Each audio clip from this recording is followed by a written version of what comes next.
To win his love, a princess offered her human heart. To prove his love, a general blinded himself, but they were both deceived by a demon who only wanted to feel the warmth of being human. The story begins 500 years ago, in a realm where the laws of demons are absolute. A fox spirit, Xiaowei, committed the ultimate transgression. She used the millennium of her demonic power to save the life of a mortal man, an act of compassion that shattered the sacred rules of her kind. For this crime, she was condemned to the frost hell, a desolate prison of ice where she would suffer eternal torment. For centuries, she remained frozen, a beautiful tragic face trapped beneath the ice. Her only visitor was a small bird spirit, Pure, who was mesmerized by her visage. Day after day, the birds circled the abyss, until one day, the ice finally shattered. Xiaowei, the fox demon, was free. But her freedom was a curse. The chill of the frost hell was now a part of her. A gnawing cold that only the warmth of human hearts could temporarily quell.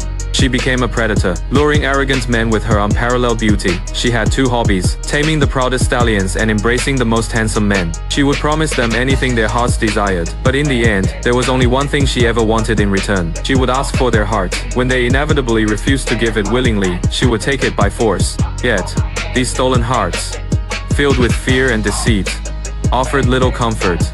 They were cold, and could not satisfy her deep yearning to become truly human. She wondered, where was the one man who would willingly give his heart to her? With the solar eclipse approaching, the celestial event that could grant her mortality, her time was running out. Far away, at the empire's desolate border, stood the White City, guarded by the stoic general, Hu Xin. He was a man haunted by his past, a quiet sorrow clinging to him even amidst the boisterous camaraderie of his soldiers. His solitude is shattered by an unexpected arrival. Princess Jing, a woman from his past, her face hidden behind a delicate golden mask. The air crackles with tension. He and his men kneel before her, but her presence is an accusation. General Huo seems to be enjoying himself at the border, she says, her voice dripping with ice. She asks if he remembers how long it has been since they last parted at the palace. He feigns ignorance, guessing 6, 7, 8 years. Wrong, she declares coldly, before delivering the precise answer that has been seared into her memory. 8 years and 7 months. To punish him for his feigned forgetfulness and his years of absence, she orders a flagon of wine to be poured over his head, a public humiliation he accepts without protest. Their shared history is a deep wound. Years ago, Hu Xin was Princess Jing's personal bodyguard. In a quiet moment, she had asked him a question that hung forever unanswered between them. Do you like me? He, a lowly guard, felt he had no right to speak such words to a princess. He believed he was unworthy. Now, as a general, she demands an answer. He finally confesses, I once dreamed of protecting you for a lifetime. The source of their pain is then revealed. During that fateful day, Jing, bold and fearless, had chased after a bear. Hu Xin, sworn to protect her, failed. The bear mauled her, leaving one side of her face horribly scarred. This disfigurement became the reason for her mask, and the source of his eternal guilt. He fled the capital, unable to face her, while she was left believing he was repulsed by her appearance. She offers to let him see the face no one else has seen. She begs him to run away with her, to leave duty and titles behind. But Hu Xin, shackled by his guilt and a rigid sense of honor, refuses. We are of different stations, he states, breaking her heart once more. Into this maelstrom of love and pain wanders Xiaowei. After being rescued by Hu Xin from a staged bandit attack, she puts her demonic charm to the test. She sings an enchanting song by the fire, her voice weaving a spell that would captivate any mortal man. But as she moves to strike, something unexpected happens. Hu Xin is immune. When she leans against him, she feels not the typical warmth of a man, but an intense, searing heat. Your body is so hot, she remarks, baffled. His powerful life force, fueled by his unwavering love for Jing, repels her demonic cold. Here is a man whose heart is not easily swayed. For Xiaowei, his heart has just become the ultimate prize. Meanwhile, a clumsy, self-proclaimed demon hunter named Pang Lang arrives in town. He has inherited the title and tools of his ancestors, but none of their skill. He explains to a crowd of children that demons are masters of deception, capable of bewitching humans to do their bidding before stealing their hearts. His demon detecting bottle leads him to accuse Hu Xin of harboring a fox demon, mistaking the masked Princess Jing for the supernatural creature. His accusation is dismissed as madness, but he has unknowingly stumbled upon a dangerous truth. Devastated by Hu Xin's rejection, Princess Jing confronts Xiaowei. The demon preys on her deepest insecurity. A man's eyes see only a woman's skin, she hisses. Jing protests that Hu Xin remembers her as she was, but Xiaowei delivers the final blow. You are no longer as you were. In her desperation, Jing sees a glimmer of hope in Xiaowei's demonic powers. You are a demon. You have magic. Can you help me look like I did before? This is the moment Xiaowei has been waiting for. She proposes a terrible pact. Why don't you try being me, she suggests. See how he treats you then. The deal is set. Xiaowei's perfect skin for Jing's warm, human heart. It is a horrifying, yet mesmerizing ritual. In a misty pool, Xiaowei literally peels off her face. She transforms into a terrifying, blue-skinned creature, the true form beneath the beautiful illusion.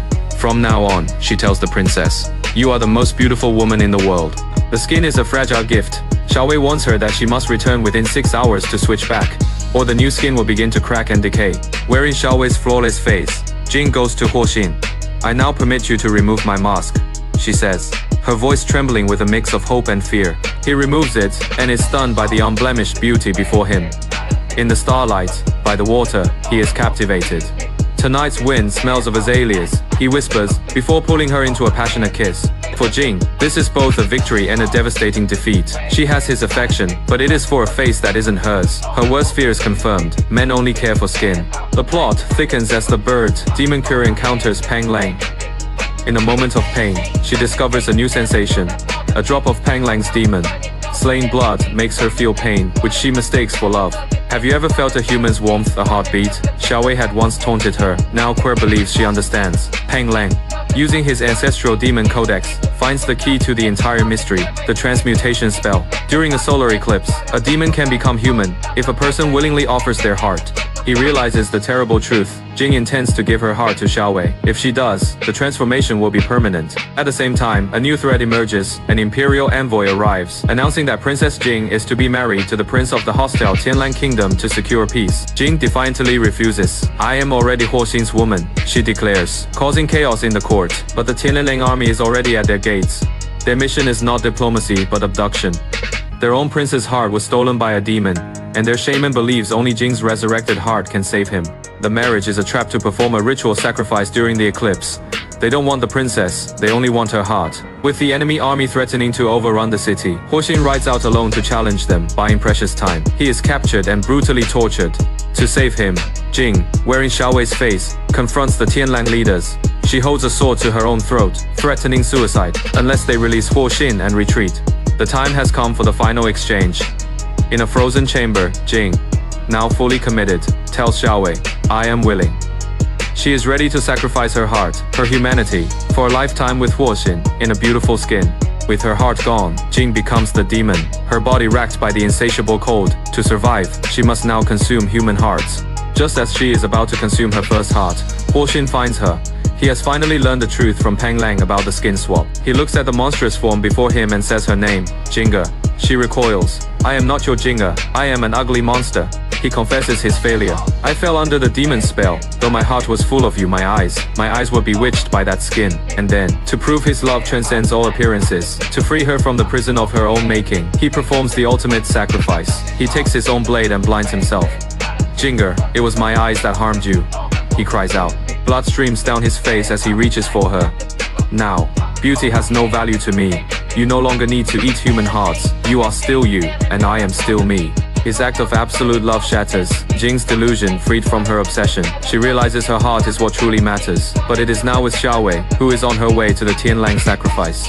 Huoxin, now blind, rides to save the woman he loves, guided only by her scent on the wind. The final battle erupts at the sacrificial altar as the eclipse begins. Pang Lang and Quer join the fray. In the chaos, Quer is mortally wounded protecting Pang Lang. As she dies, she transforms back into a bird, her brief taste of human emotion ending in sacrifice. At the heart of the battle, Huoxin fights his way to Xiaowei, but he is not there to kill her. He is there to beg. He offers her his own heart in exchange for Jing's. You want to be human, he pleads. Take my heart. I give it willingly. Please, give Jing's heart back to her. Let her live. Witnessing this profound, selfless love, a love that sacrifices sight, identity, and life itself, changes Xiaowei forever. In this one moment, she understands more about humanity than she has in 1,000 years. She looks at the dying princess and the blind general. The human heart is warm, she whispers, a tear rolling down her cheek, and tears are truly fragrant. With the last of her strength, she performs her own final act of love. She restores Jing's heart to her body, and then merges her own demonic spirit with Huoxin, saving them both at the cost of her own existence. The eclipse passes. Jing awakens in Huoxin's arms. He places his hand on her chest. I can hear it, he says, a broken sob of relief in his voice. It is you, I'll never be wrong again. Their love, purified by sacrifice and loss, has finally triumphed over skin, sight, and even the laws of demons together. They ride into a new dawn, finally free.